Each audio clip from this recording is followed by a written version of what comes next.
Hi friends, this is Christin talking to you from beautiful Yosemite in California. I hope you can hear me well with this new microphone I've received. You may still hear some wind noises and water splashing since I'm sitting right next to a lake. In fact, let me just show you really quickly what it looks like. So here we have a beautiful lake in Yosemite. Maybe you will see my wife fishing over there. So this video I'm going to broadcast through a number of places, some of which I'm sorry to say I have neglected to post for a while, and I hope this is a chance for me to catch you up on what I've been up to and also share some of my thoughts about aspiration. I've chosen this to be the first topic in a 100 video series. I've also started a 100 video challenge with some of my friends on Farcaster, a social network with a bunch of really cool people. And the idea is, can we improve on the way we express ourselves through video, through practice, and through 1% improvements over time? And the 100 number comes from, most famously, from Visa on Twitter, with the idea of doing 100 things as criteria, really not only for skill improvement, but also for really investigating what is something one would enjoy doing 100 times, because that really is a chance for us to see for ourselves what we truly enjoy, and therefore have the inclination to become more skilled at that thing. And with this, this hopefully will support more people into finding what brings them joy, so that we can bring benefit to the world doing what we actually like doing. So with that said, the topic of aspiration comes to mind right now because I've been hanging out with Tashin on Twitter and crew. He is the fun pilgrim, as he calls himself, and he's really good about motivating all of us to do what we find truly fun, with the idea of that being one of the most direct ways to discover what could benefit the most people in a really counterintuitive way. Because what benefits ourselves often can benefit the most people.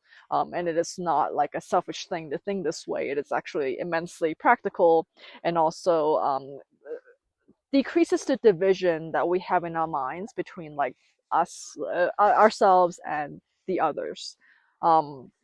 So with that said, I've always been really reluctant to answer that question. So I think even when Tashin or like my other great friend Anansi, mutual friend, asked me this question, um, it brings about a lot of emotional stirring up. Um, and I think it has evolved over time as to why that is the case. And I wonder if you feel the same way too when people ask you like variations of it, which I'll explain. It's actually not the same. Like, for example, what are your goals? What do you aim to do? What do you want to be when you grow up? Like, all these sort of genre of questions, I think oftentimes stir up a lot of emotions and thinking in us, right? Because it is scary to make these projections, because what if we don't meet it? What if, like, it isn't ambitious enough, or like it's too ambitious? Like, who knows, right? But I think the idea has really evolved for me over time as to what aspiration is and how to hold it in a way that doesn't ironically cause myself suffering. And I want to share that with you in case it is useful for you to contemplate as well. So the reason why I've always been very hesitant to share my aspiration is because I have like humongous aspirations. Which may not be very apparent by the way I, interact with people and like the things I sometimes share online. So my aspiration is to find the once and for all fundamental like method to decrease all suffering and to enhance and lead to durable peace and freedom for all. So in a way it's even worse than the whole like beauty pageant like world peace like kind of answer. um And I think that's why I'm very hesitant to share that, because I think it is such a, in a way, naive yet unbelievable aspiration for most to imagine in today's society.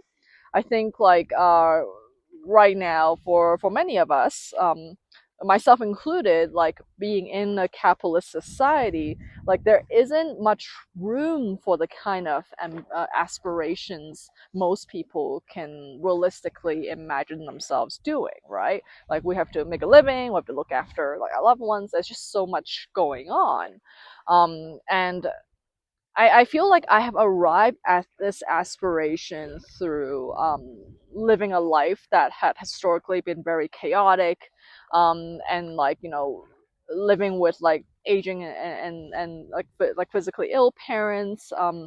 There's just like a whole um, fermentation of events that led me through what the historical Buddha in the story had gone through. Like he was given, I think he was given in the story like everything he wanted, right? But then still he felt like something was off, and then he escaped, jumped the wall and escaped the palace, and he saw like what I call the heavenly messenger. So he saw someone who was like really sick and just like writhing on the ground, and then he saw like an aging old decrepit person, and he saw like a corpse, and he was like, well, this is really bad. Like I didn't know that these things could happen. So of course this is like a lot of these stories are not taken literally. I don't think this is actually like what happened, but it's like a, you know, a nice to tell, like a very extreme story, right? Someone who has like only experienced like goodness of life, seeing all the badness of life for the very first time in very stark contrast. And then eventually he saw a monastic who was very peaceful, and he was like, oh, maybe this is the way. So then he went off and went into his path of discovery.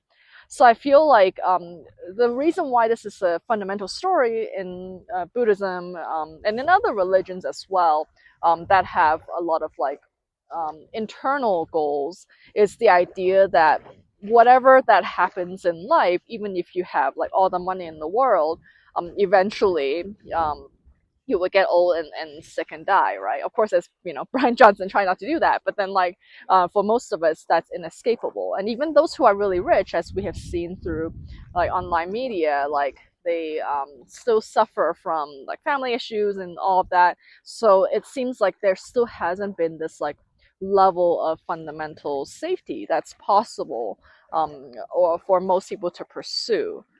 And I felt like, no, I want to find the ultimate answer. so, so, and that's sort of like the reason why I went into and did my doctorate in neuroscience. I went into, you know, Buddhist chaplaincy. And even in the content I've shared with you in the past. So if you're seeing this on YouTube on minimalism, or like, uh, you know, right now I'm building Reframe, which is for like supporting your personal health experiments, and also some of the underlying mindsets that might help you to extend your life in a sense, at least your attention time life. So I feel like these are all experiments that have been my past and ongoing attempts to figure out, okay, what is the fundamental answer? Um, and I do feel quite pleased to say that I feel I'm closer than ever before in this search.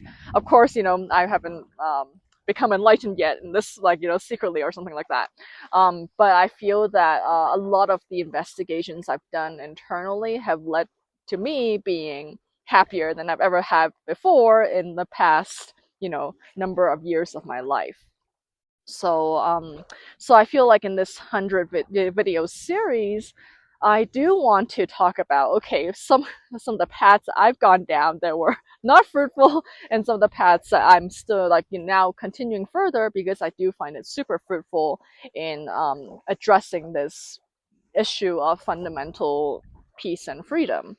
And I do believe that all of us, within our circumstances, are gifted or within reach, to be able to access that as well. So Stay tuned.